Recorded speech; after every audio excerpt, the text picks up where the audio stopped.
Well, a San Diego official is calling on President Biden to reinstate DNA testing of migrants crossing the southern border. Back in June, U.S. Customs and Border Protection stopped all DNA testing for families and migrants at the border. In a letter to President Biden, San Diego County Supervisor Desmond said the decision, quote, puts innocent lives at risk and undermines our commitment to combating the heinous crimes of human trafficking and child exploitation. We do want to bring in now the man who wrote that letter, San Diego County Supervisor Desmond. Jim, thanks so much for being here. Well, Natasha, thanks for reporting on this. I appreciate it. Why is DNA testing at the southern border such an important issue? Why would that prevent human trafficking?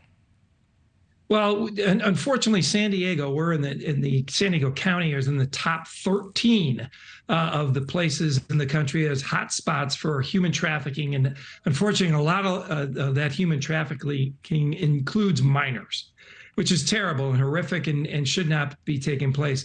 They used to do DNA testing prior to June 1st, and it's not an invasive test. It's, a swab in the mouth, and only to verify that the children being brought across with adults, that those children actually belong to those adults. So what we're finding out now that there is no more testing, that the cartels and other people know that, hey, you can bring, adults can bring kids across and they're not going to be asked or even tested or verified that these children belong to the adults bringing them over. So that's what's really concerning, is the amount of children that we have that are sex trafficked and human trafficking. We do not want this moniker of being one of the top places in the country. And if we can stop it at the border by just making sure that these children belong to the parents, it's a quick test. It can be done in like 90 minutes. And that's what I'm really pushing for, that we reinstate this primarily to protect the children. What was the Biden administration's rationale for stopping testing at the border?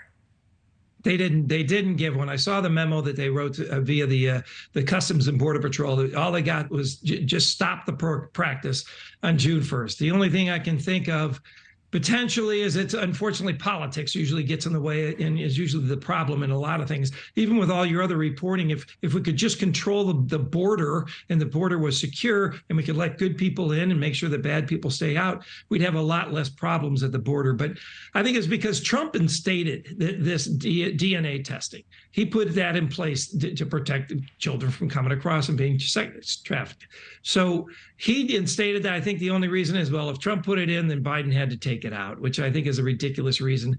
I'm not really sure. I'm just surmising that, but I would like to see it reinstated so that these kids don't get caught up in sex trafficking when they're here in the U.S. and then they owe their lives and they owe the cartels. Let's stop them at the border if we can and make sure who's coming in here. Actually, the children have representatives or adults that they belong to. All right. San Diego County Supervisor Desmond, I appreciate your time. Thank you so much for coming on the show. Thank you, Natasha. Thank you for watching. Go to newsnationnow.com to find News Nation on your television provider. And don't forget to click the red subscribe button below to get more of News Nation's fact-driven, unbiased coverage.